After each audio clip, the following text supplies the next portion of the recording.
नमः सिद्धेभ्यः। ओम नमः सिद्धेभ्यः।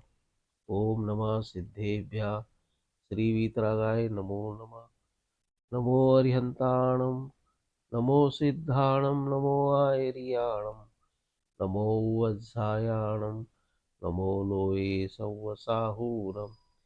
आचार्य भगवान कुंद स्वामी की जय। आचार्य भगवान नेमीचंद्र स्वामी की जय। आचार्य भगवान शांति सागर महाराज की जय।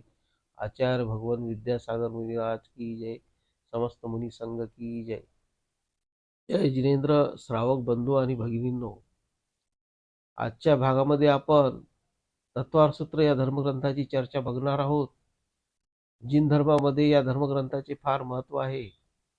हा धर्मग्रंथ सूची ग्रंथ म्हणून ओळखला जातो। हा धर्मग्रंथ आचार्य भगवान कुंदकुंद स्वामींचे शिष्य आचार्य उमा स्वामींनी संस्कृत भाषेमध्ये लिपिबद्ध केलेला आहे।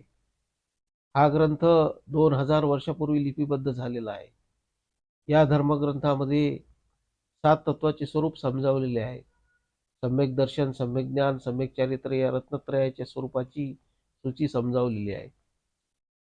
जीव, पुद्गल, धर्म, अधर्म, आकाश आणि काल हे मुख्य 6 द्रव्य असून जीव, अजीव, आस्त्रव, बंध, संवर, निर्जराव, मोक्ष ही 7 तत्वे आहेत।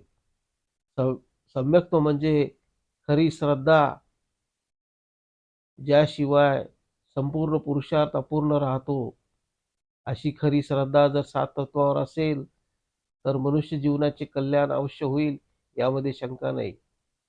त्यामुळे प्रत्येकाने तत्वार सूत्र या धर्मग्रंथाचा स्वाध्याय आपल्या बुद्धी सामर्थ्याने करत राहावा। माणिकबाग पुणे येथील भगवान महावीर दिगंबर जैन मंदिरामध्ये तत्वार सूत्र या धर्मग्रंथाचा स्वाध्याय सुरू असून त्याचे वाचन श्री सुभाष जैन हे करत आहेत। त्यांचे सर्व चित्रीकरण मी माझ्या व्हिडिओमध्ये घेत आहे। तरी तुम्हाला काही शंका असल्यास मला कमेंट करून जरूर कळवा, म्हणजे त्याचे समाधान करण्याचा प्रयत्न केला जाईल। व्रत, नियम, संयम आदि गुणों के द्वारा साधित जिनवरों को ही समस्त अर्थ की सिद्धि हो जाने के कारण परमार्थ से सिद्ध संज्ञा प्राप्त है। बघा, म्हणजे आपले जे भगवान जे आहेत ना, म्हणजे व्रत सहित आहेत, संयम सहित आहेत, नियम सहित आहेत, आणि त्यांच्यामध्ये सगळ्या प्रकारचे जे गुण आहेत ना, सिद्ध भगवंतांच्यामध्ये 8 गुण आहेत। 8 गुण कुठले कुठले आहेत? नाही, अनंत ज्ञान, अनंत दर्शन, शाईक सम्यक्त्व, नंतर अनंत वीर, अनंत सुख, अवघानत्व, सूक्ष्मत्व, अगुरु लघुत्व, म्हणजे हे 8 प्रकारचे सिद्ध भगवंतांच्यामध्ये गुण आहेत। अरिहंत भगवंतांच्यामध्ये 46 गुण आहेत, आचार्यांच्यामध्ये 36 गुण आहेत, आणि उपाध्यायमध्ये 25 आहेत, आणि मुनी महाराजांच्यामध्ये 28 आहेत, आणि माताजींच्या याच्यामध्ये 105 मुनी, म्हणजे ते ऍक्च्युली आपण हे म्हणतो, माताजींना 105 लावतो आणि मुनी महाराजांना 108 लावतो आपण। 105 काय? मुनी महाराजांच्या नावाच्या समोर आपण 108 लावतो। 108 म्हणजे 108 प्रकारचे जे कर्म म्हणजे डेली रुटीन मध्ये होतात, ते 108 कर्मापासून ते दूर राहतात, म्हणून त्यांना 108 लावलं जातं। आणि रुटीनच्या 108 कर्मापैकी 105 कर्मांना ते त्यागतात माताजी, म्हणून त्यांना 105 लावलं जातं। असं आहे। 1008 मध्ये काय आहे? 1008 म्हणजे त्याच्यामध्ये 2 प्रकारचे आहेत। एक नाही, त्यांचे लक्षण आणि व्यंजन। 108 मुख्य लक्षण असतात आणि 900 व्यंजन असतात। आता उदाहरणार्थ, ज्यावेळी तीर्थंकर बालकाला मेरूवरती जाऊन अभिषेक करतात, म्हणजे सौधर्म इंद्र वगैरे, अभिषेक वगैरे झाल्यानंतर त्यांच्या उजव्या पायाच्या अंगठ्यावरती जे चिन्ह असतं ना, ते चिन्ह बघून अमुक हे तीर्थंकर आहेत हे डिक्लेअर करतात। समजा जर सिंह जर असेल तर महावीर भगवान आहेत असे ते डिक्लेअर करतात। हे मुख्य लक्षण झालं। त्यांच्या छातीवरती स्त्रीवस्त्र असतं, म्हणजे द्रव्यमनचं हे लक्षण आहे। म्हणजे शंख वगैरे असतात, चक्र वगैरे असतात, असे 108 प्रकारचे मुख्य लक्षण असतात आणि 900 प्रकारचे व्यंजन असतात। असे हे 900 आणि 108 मिळून 1008 लक्षणे असतात, म्हणून श्री 1008 महावीर भगवान वगैरे असं आपण म्हणतो। इसलिए सिद्धार्थ पीली सरसों को मंगल कहते हैं। अरहंत भगवान संपूर्ण मनोरथों से तथा केवल ज्ञान से पूर्ण है, इसीलिए लोक में पूर्ण कलश मंगल माना जाता है। अरिहंत भगवंत केवल ज्ञान सहित आहेत म्हणून त्यांना काय म्हटलेलं आपण, त्यांना मंगल म्हटलेले, म्हणजे पूर्ण कलश, म्हणजे ज्ञानाचा कलश पूर्ण त्यांच्यामध्ये आहे असं आपण म्हणतो। क्योंकि द्वार के बाहर निकलते हुए तथा उसमें प्रवेश करते हुए 24 तीर्थंकर वंदनीय होते हैं। द्वार के बाहर निकालते हुए तथा उसमें म्हणजे मंदिरामध्ये येताना किंवा बाहेर जाताना जे 24 तीर्थंकर जे आहेत ना ते वंदनीय असतात, म्हणून हे मंगल आहे। इसलिए भरत चक्रवर्ती ने 24 कलियों वाली वंदन माला की रचना की थी। इसी के ये मंगल रूप समझी जाती है। जगत के सर्व जीवों को मुक्ति दिलाने के लिए अरहंत भगवान छत्राकार है, अर्थात एकमात्र आश्रय है। म्हणजे सगळ्या लोकांचा जर आत्मकल्याणासाठी कोण कारणीभूत आहेत, अरिहंत भगवान कारणीभूत आहेत। कारण अरिहंत भगवंतांनी जर समूह शरणमध्ये म्हणजे दिव्य ध्वनीच्या माध्यमातून जर उपदेश जर दिले नसते, मग या भव्य जीवांचं कल्याण झालं असतं का? म्हणजे धर्म म्हणजे काय, अधर्म म्हणजे काय, या गोष्टींचा बोध झाला असता का? म्हणजे श्रावकांचे धर्म काय आहे, मुनी महाराजांचं धर्म काय आहे, म्हणजे हे कोणाच्या लक्षात आले असते का? म्हणून हे अरिहंत परमेष्ठी जे आहेत ना, म्हणजे भव्य जीवांच्या आत्मकल्याणासाठी पहिल्यांदा कारणीभूत आहे समूहशरणमध्ये। मग त्याच्यानंतर मग गौतम गणधर ते गुंतीत करतात, नंतर आचार्यांनी वगैरे ते परंपरांनी मग ते शास्त्रांचं हे करत जातात। अतः सिद्धि छत्राकार है और इसी से छत्र को मंगल कहा जाता है। आणि सिद्धालय कसा आहे बघा, म्हणजे छत्राचा आकार आहे, म्हणून हे छत्र सुद्धा कशामध्ये येतं, मंगलमध्ये आहे।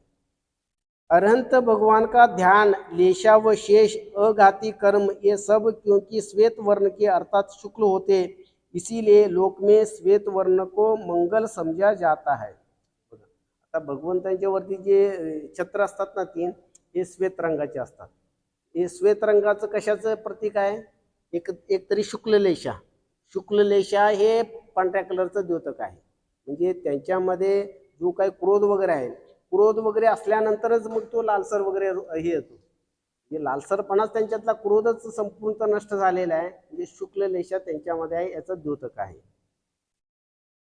जिनेन्द्र भगवान को केवल ज्ञान में जिस प्रकार समस्त लोकालोक दिखाई देता है, उसी प्रकार दर्पण में भी उसके समक्ष रहने वाले दूर व निकट के समस्त छोटे व बड़े पदार्थ दिखाई देते, इसलिए दर्पण को मंगल जानो। म्हणजे अरिहंत भगवंतांच्या ज्ञानामध्ये, म्हणजे ज्ञानामध्ये केवल ज्ञानामध्ये म्हणजे तीन लोकांमध्ये आणि तीन काळासंबंधी जेवढे पदार्थ आहेत तेवढे पदार्थ आणि त्यांचे अनंतानंत पर्याय त्यांच्या ज्ञानामध्ये काय होतात, झळकले जातात। त्याचा उदाहरण कशाबरोबर दिलेले आहेत, आरशाबरोबर। समजा आरशासमोर म्हणजे जे कोणी जातील जसे आहेत तसं त्यांच्यामध्ये प्रतिबिंबित होतं, त्याच्यामध्ये काय चेंज होतो का, नाही होत। म्हणजे आरसा काय प्रतिबिंबित करायचा प्रयत्न करतो का, नाही, हा आरशाचं काय लक्षण आहे।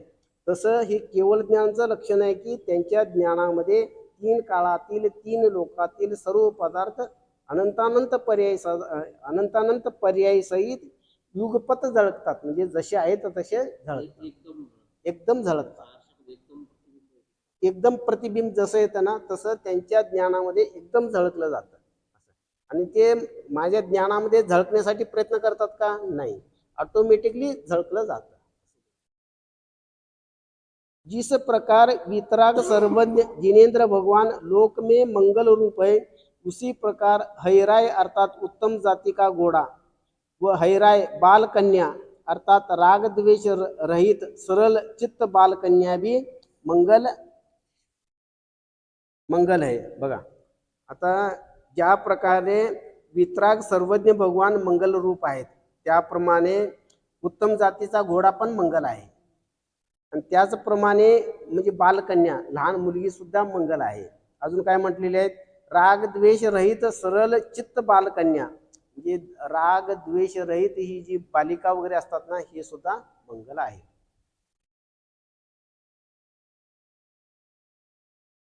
क्योंकि हयराय का अर्थ हतराग भी है और उत्तम घोड़ा भी, क्योंकि कर्म रूपी शत्रुओं को जीतकर ही जिनेन्द्र भगवान मोक्ष को प्राप्त हुए, इसलिए शत्रु समूह पर जीत को दर्शाने वाला चमर मंगल कहा जाता है. आपले अरिहंत भगवान किंवा सिद्ध भगवान, अरिहंत भगवंतांनी आत्म्याशी जे 8 प्रकारचे कर्म आहेत, त्या 8 प्रकारच्या कर्मापैकी 4 प्रकारच्या कर्माचं काय केलेले आहेत, संपूर्ण क्षय केलेले आहेत. आणि सिद्ध भगवंतांनी 8ही कर्मांचा क्षय केलेले आहेत. म्हणून 8ही प्रकारचे कर्माचा क्षय केलेले आहेत. आणि त्याचं प्रतीक म्हणून हे चमर दाखवलेलं आहे. निबद्ध, हा म्हणजे हे जे आपण चामर जे आहे ना, हे चामर हे हलवलं म्हणजे आपण ह्याच्यामध्ये काय म्हणजे भगवंताचं समोविशरण या क्षेत्रामध्ये आहे असं भगवंताचं यशोगाथा आपण ते गायलं जातं म्हणे त्या छत्राच्या द्वारे. हा आपण छत्र ढोरतो आपण. आणि सुधासागर महाराज जे म्हणतात, जे लहान मुलं वगैरे असतात ना, त्यांच्याकडून जर छत्र वगैरे जर ढोरलं आपण, म्हणजे ते काही लोकांना ते बाधा वगैरे होतं असं म्हणतात ना, म्हणजे लहान मुलांना वगैरे, म्हणजे बाधा वगैरे कुठल्याच मुलांना होत नाही म्हणे. म्हणजे छत्र जर लहान मुलांच्याकडून जर ढोरून चौवर छत्रवर्ती असतात, छत्रवर्ती. निबद्ध और अनिबद्ध मंगल किसे कहते हैं? निबद्ध मंगल जो ग्रंथ की आदि में ग्रंथकार के द्वारा इष्ट देवता को नमस्कार निबद्ध कर दिया जाता है, अर्थात श्लोकादि रूप में रचकर लिख दिया जाता है, उसे निबद्ध मंगल कहते हैं. म्हणजे ग्रंथकार जे आहेत ना, म्हणजे ग्रंथ सुरुवात करायच्या अगोदर जे मंगलाचरण करतात, म्हणजे लिपिबद्ध करतात, त्याला निबद्ध मंगल असं म्हटलेलं आहे. अनिबद्ध मंगल जो ग्रंथ की आदि में ग्रंथकार द्वारा देवता को नमस्कार निबद्ध नहीं किया जाता है, उसे अनिबद्ध मंगल कहते हैं.